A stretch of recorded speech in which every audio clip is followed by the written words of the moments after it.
नमस्कार. नवीन व्हिडिओमध्ये तुमचं खूप खूप स्वागत. तर आज आपण बनवणार आहोत एकदम मऊ लुसलुशीत अशी टम्म फुगणारी पोळी. तर व्हिडिओ शेवटपर्यंत पहा आणि मी ज्या प्रकारे ज्या स्टेप्स फॉलो करते तशाच स्टेप्स तुम्हीसुद्धा फॉलो करा आणि टम्म फुगणारी पोळी तुम्हीसुद्धा बनवा. तर तशी पोळी बनवण्यासाठी आपल्याला व्यवस्थितपणे पीठ मळावं लागतं. तर पीठ मळवण्याच्या काही स्टेप्स असतात. सर्वात आधी मी पाणी घेतलं, त्यामध्ये थोडंसं मीठ ॲड केलं आणि आपल्याला लागेल तेवढं पीठ चाळून घेतलं आणि थोडं थोडं हाताला पाणी लावून असा पीठचा एकदम असा हुंडा बनवून घ्यायचा. एकदम स्मूथली असं पीठ मळून घ्यायचं आहे आपल्याला. व्हिडिओमध्ये दाखवल्याप्रमाणे मळून घ्यायचे. मी व्हिडिओ कुठेही स्किप केलेला नाही आहे. पूर्णपणे व्हिडिओची स्पीड मी थोडी वाढवलेली आहे. पूर्ण व्हिडिओ बनवलेला आहे. तर अशाच प्रकारे तुम्ही पीठ मळा, जेणेकरून आपली पोळी एकदम मऊ लुसलुशीत आणि टम्म फुगेल.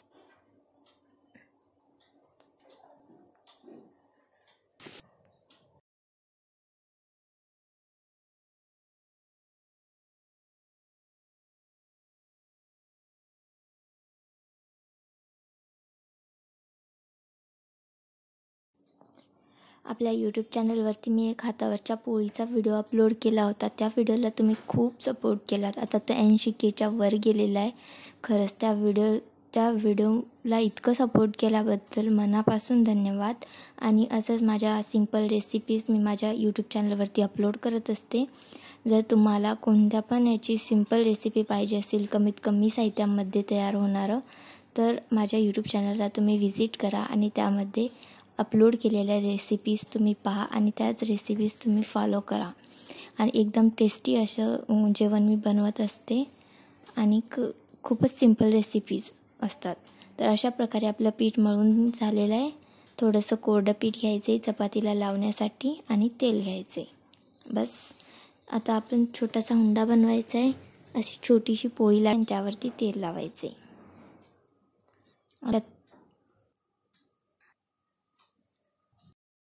अशा त्रिकोण शेपमध्ये जर का आपण मधातला हुंडा असा भरला ना, तर आपली पोळी खूप छान फुगत असते. आणि मधात ना कोरडा पीठ नाही टाकायचे. कोरडा पीठ टाकल्याने सुद्धा पोळी फुगत असते, मात्र ती पोळी वाताड होत असते. त्यासाठी अशा प्रकारे पोळी तयार करा, जेणेकरून एकदम मऊ लुसलुशीत, खायलासुद्धा एकदम टेस्टी पोळी लागेल. पोळी खाली चिटकत असेल तर थोडंफार कोरडं पीठ लावू शकता, वरून मात्र मधात नाही टाकू शकत. आता ही पोळी आपण तव्यावरती टाकली. आता याला व्यवस्थितपणे शेकून घेऊ.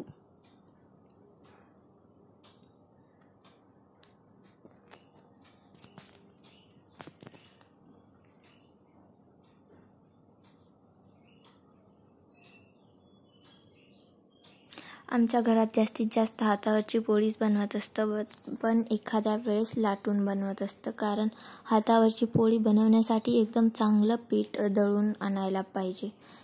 कधी कधी पीठ चांगलं दळलं जात नाही, त्याच्यामुळे आम्हाला अशी लाटून पोळी बनवावं लागतं.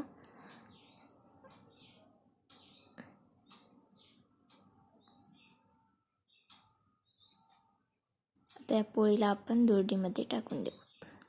पोळी व्यवस्थितपणे शेकलेली आहे.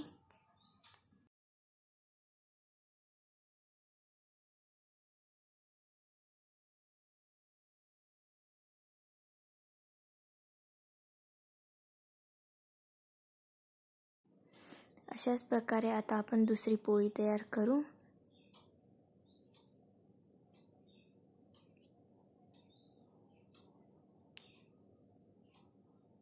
अशा त्रिकोण आकारामध्ये जर का आपण हुंडा भरला ना, तर पोळी खूपच टेस्टी लागत असते आणि ती एकदम मऊ लुसलुशीत होत असते. त्यासाठी पोळी ते आपण हुंडा भरतो ना, ती हीच स्टेप्स वापरा आणि पीठ चांगलं मळा.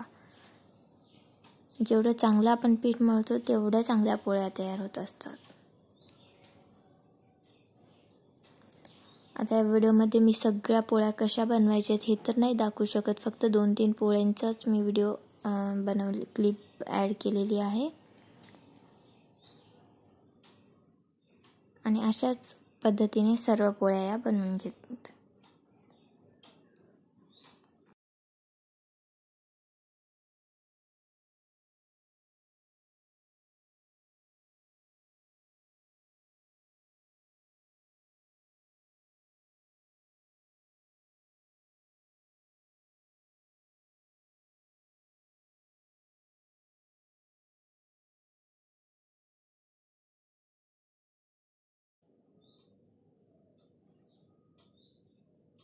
पाहू शकता आपली पोळी हळूहळू फुगायला लागली आहे. किती छान दिसते टम्म फुगल्यानंतर. मात्र पोळी जर का टम्म फुगली ना तर ती एखाद्या साईडला फाटत असते. मग त्याच्यातून आपल्याला वाफ पण लागू शकते, एकदम गरम वाफ. त्यासाठी त्याला पलटी करायला आपण काहीतरी चिमटा वगैरे यूज करायचे. मी तर नाही केलं कारण मला सवय, मला पोळलं तरी काही वाटत नाही.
तर अशा प्रकारे आपण सर्व पोळ्या या बनवून घेऊत. आणि व्हिडिओ आवडल्यास लाईक करा, शेअर करा आणि सबस्क्राईब करा. Bye bye.